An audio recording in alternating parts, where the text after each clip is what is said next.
السلام عليكم البنات، كنتمنى تكونوا بخير وعلى خير وبصحه جيده ان شاء الله باحسن الاحوال. اليوم نهار جديد، فيديو جديد. بغيت نشارك معكم واحد الكيكه صراحه اللي كتجي زوينه وهشيشه. تابعوا معايا نوريكم المقادير ان شاء الله بحول الله يا ربي. المهم البنات، بسم الله على بركه الله. عندنا هنا واحد الكاس ديال الزيت، عندنا البنات كاس ديال السكر، عندنا البنات كاس ديال اللبن، كاس اللبن. ديما المقادير بكاس العنبه ان شاء الله. عندي هنا واحد 2 معالق ديال الخميره ما يعادل 2 خمارات ديال 7 غرام. عندنا واحد الفانيليا، عندنا هنا 2 الكيسان نفس العبار ديال كاس العنبه ديال الطحين. عندنا هنا البنات 3 البيضات، وعندنا هنا البنات حامضه محكوكه غير القشور ديالها، وتا الاخر وغادي نعصر واحد نص حامضه في الكيك ديالي. تابعوا معايا طريقه التحضير.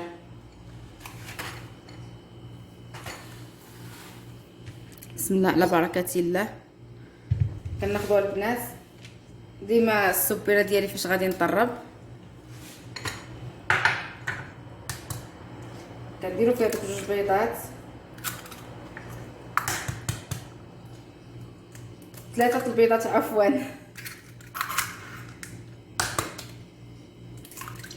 الا كانوا البيضات صغار البنات ديروا 4، انا عندي كبار هنايا درت غير 3. وغادي نضيفوا داك الكاس السكر،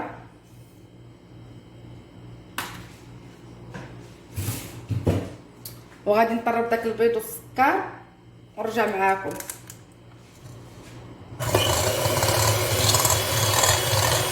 البنات ما طربت داك البيض والسكر غادي نبدا نضيف عليه داك الزيت شويه بشويه.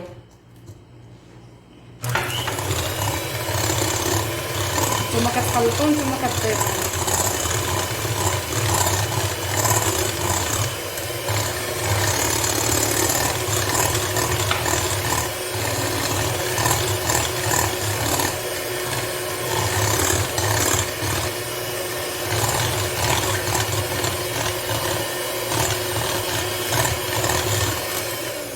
من بعد البنات نفس الطريقه اللبن، نفس الطريقه.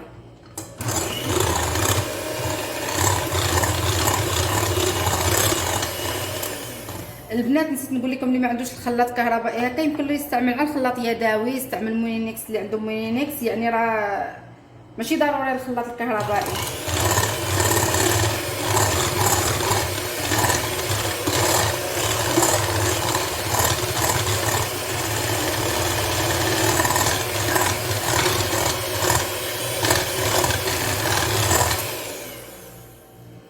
بعد البنات ما خلطت هاد المكونات الاولى هكا،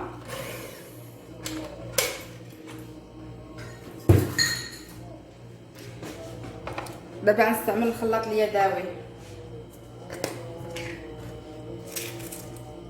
عندي هنا واحد المعلقه ديال الفانيلا البنات، ولا ساشيه اللي عندكم. انا عندي هكايا ديال الكبر، غناخذ واحد المعلقه.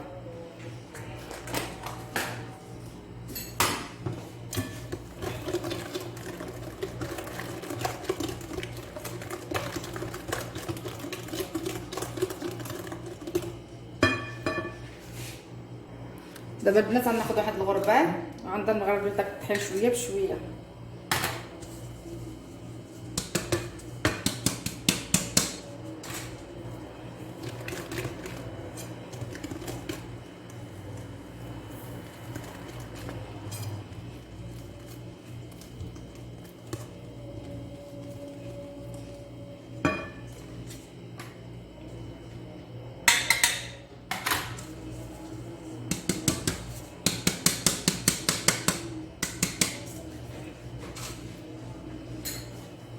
وغادي نزيد واحد 2 معالق ديال الخميره ديال الحلوه.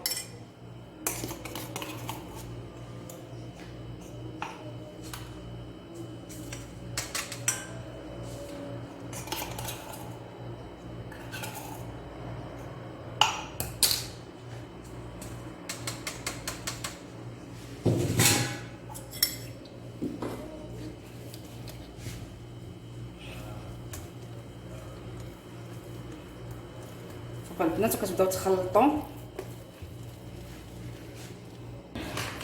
من بعد البنات فاش خلطت الخليط غادي نعصر هاد الحامضه هكا. راه كتجي هاد الكيكه غزاله البنات والله العظيم الا كتجي هشيشه.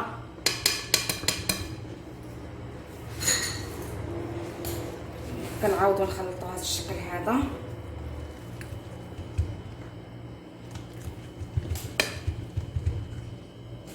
الخليط ديالنا كيجي بهذا الشكل هذا. صراحه كتجي زوينه هاد الكيكه، الا جربتوها ان شاء الله ما تستغناوش عليها. عندنا البنات هنا واحد قبيصه الملحه، غير قبيصه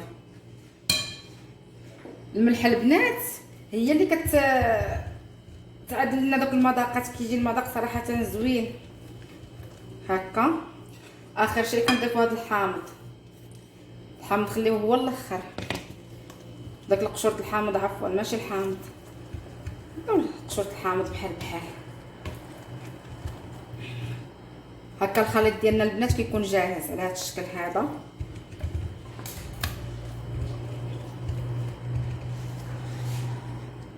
من بعد البنات كنجيب المول ديالي، هو هذا اللي انا رشيته دهنته عفوا بالزبده ورشيته بالدقيق، وهنا في القاع درت لي داك ورق الزبده. اللي ما عندوش ورق الزبده يستغنى عليه عادي. انا ديما كنعطيكم البنات اي حاجه اللي عندكم قديو بها. بسم الله تبارك الله وبركات الله ان شاء الله يا ربي.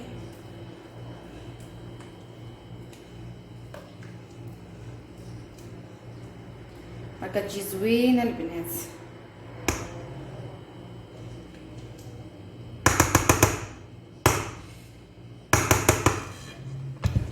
هكا البنات. وغنخشيها على الفران، كنشعل ليها غير من التحت حتى كنخشيها كنشعل ليها الفران. كنشعل ليها غير من التحت على درجه الحراره 180 درجه.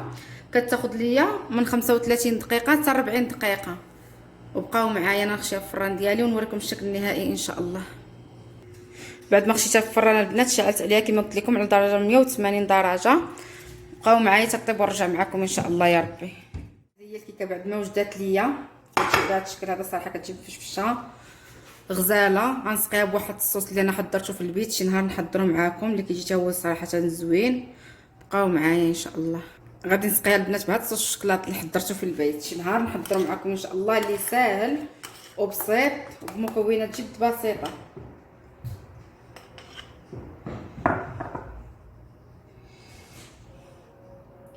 المهم التزيين كيبقى على حسب الذوق، كل واحد اللي بغى شي حاجه يزين بها.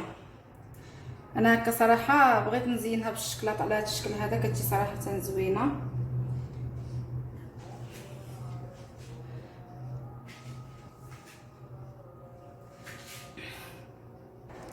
هذا هو الشكل النهائي البنات ديال الكيكه ديالي. كتجي صراحه على هذا الشكل هذا. انا درت ليها داك الصوص ديال الشكلاط ودرت ليها شويه الكركاع. الزواق كيبقى على حسب نتوما والرغبه ديالكم كما بغيتو تحطوها هكاك، بغيتو ديروا ليها غير الكونفيتير والكوك، بغيتو ديروا ليها هذا الصوص الشكلاط هذا اللي بغيتو. غير جربوها ان شاء الله غادي تنال اعجابكم. واللي عجبو الفيديو البنات ما ينسيش يدير اشتراك للقناه ويدير لايك ويرفع الجرس. وبسلامة عليكم، الى فيديو قادم ان شاء الله بحول الله يا ربي. مع السلامه.